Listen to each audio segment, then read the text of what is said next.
Todos los amigos de Noticias 24/7 que nos siguen a través de nuestras redes sociales y también a los que nos escuchan a través del 940 AM. Me encuentro en estos momentos con el principal asesor legal del gobernador Alfonso Oronoz. Bienvenido a Noticias 24/7. Buenas tardes a todos los televidentes y a los radioescuchas.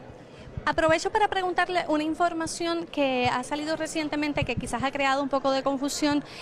Una emisora hermana ha realizado un tuit en el que decía que hoy se prendía Palo Seco. Esa información nos han dicho que es incorrecta y que hoy lo que podría estar comenzando es el arreglo de esa central, si nos pudiera aclarar. Bueno, se contrató a la compañía de General Electric para realizar un análisis y evaluación para ver el proceso de arreglar la central Palo Seco.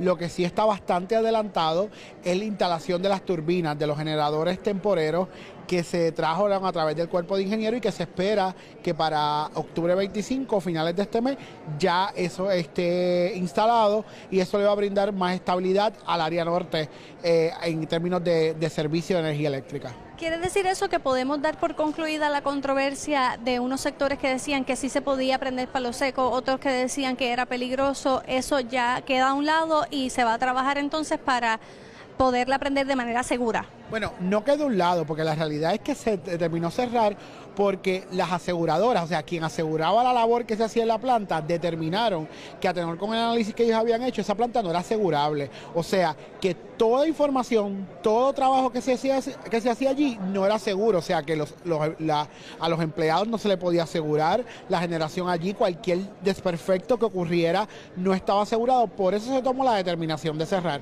Lo que se está haciendo ahora, como se había ya indicado antes del paso del huracán Irma, era que se iba a buscar una manera de ver cómo se podía arreglar la planta Palo Seco. Eso ya se había determinado desde agosto. Lo que se están es siguiendo los pasos que ya se habían hablado mucho antes del paso del huracán.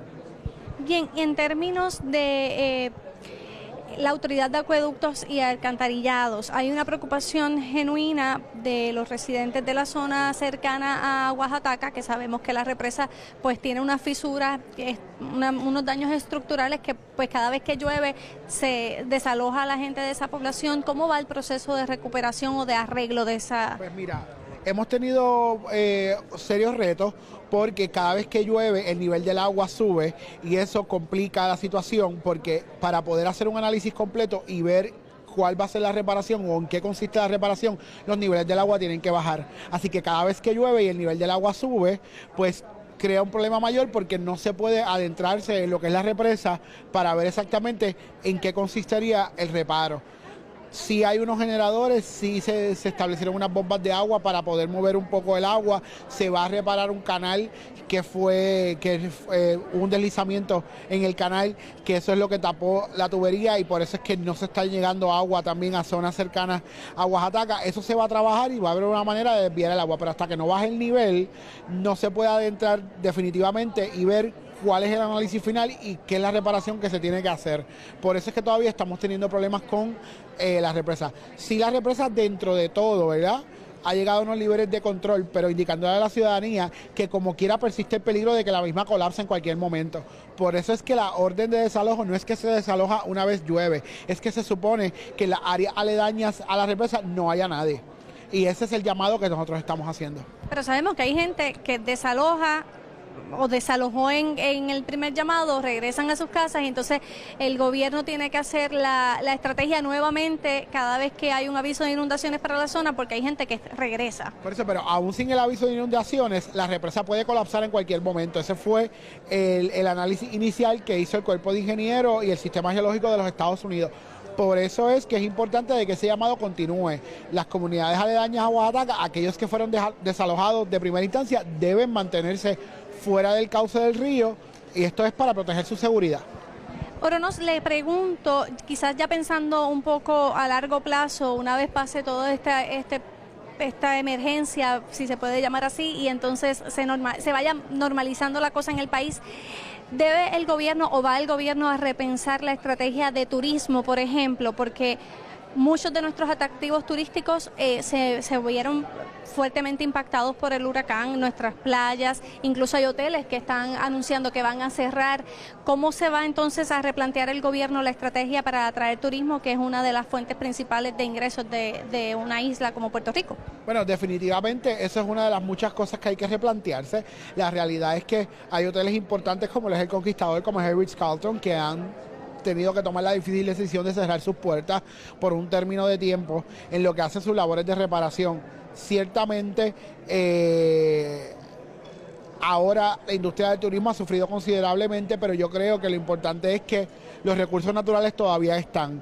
Es cuestión de repensar, replantear, reconstruir y hacer nuestra industria hotelera más fuerte, ¿verdad?, que pueda resistir el embate de fenómenos atmosféricos y a la misma vez mercadear a Puerto Rico como lo que es una isla preciosa con muchos recursos naturales. Yo creo que eso no evita que la gente venga. Este año pues vamos a tener nuestros retos, y la temporada alta es de octubre a marzo, o sea que la mayor parte de la temporada también está fuera de lo que es la época de huracanes.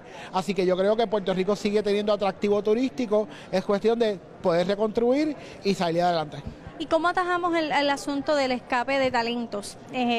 Recientemente un diario publicaba que en solo 3 días se habían ido 30,000 puertorriqueños de la isla, y pues la realidad es que el aeropuerto sigue lleno a su capacidad todos los días de gente que se quiere ir a otros estados e incluso a otros países, incluso en Latinoamérica. Entonces, ¿cómo poder minimizar esa fuga de talento? Pues mira, por eso es bien importante las metas agresivas que estableció el gobernador para el restablecimiento de la energía eléctrica.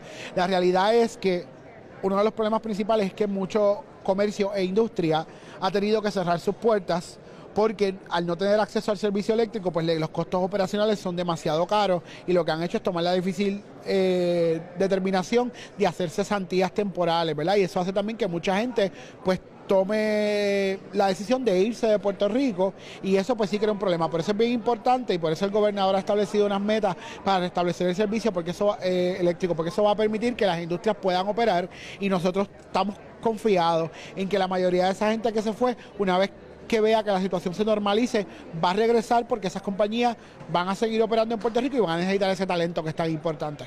Ya para finalizar, porque sé que ustedes están de reunión en reunión y haciendo 20,000 cosas, como decimos popularmente por ahí en la calle, le pregunto, hay personas que nos han escrito a través de las redes sociales preocupados por el asunto de los marbetes y las licencias, marbetes que vencían en septiembre. El secretario de Transportación y Obras Públicas había dicho que se había hecho una extensión, sí, y que continuaban en vigor, pero la gente está preguntando si eso aún se mantiene, y sobre los peajes, si se van a cobrar, no se van a cobrar.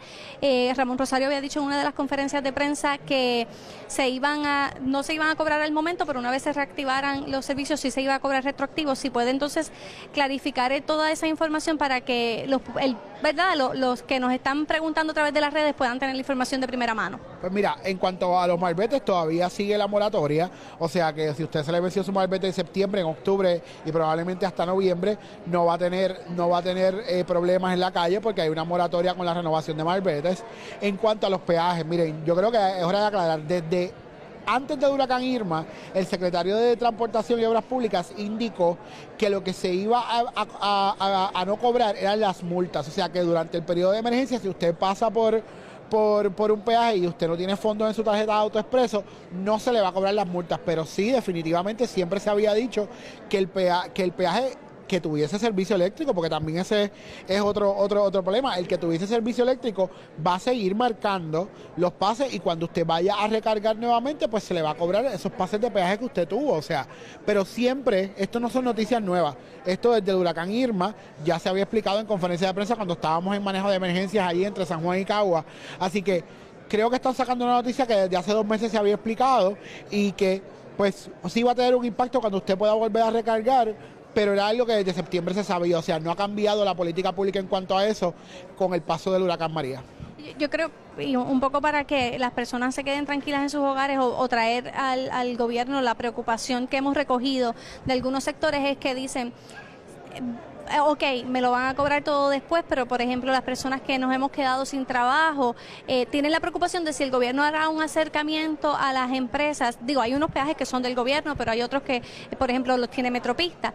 Si el gobierno haría algún acercamiento para que se pueda instituir, no sé, digamos una especie de plan de pago para las personas que quizás usan esas vías todos los días y que probablemente en 2 meses acumulen una cantidad significativa.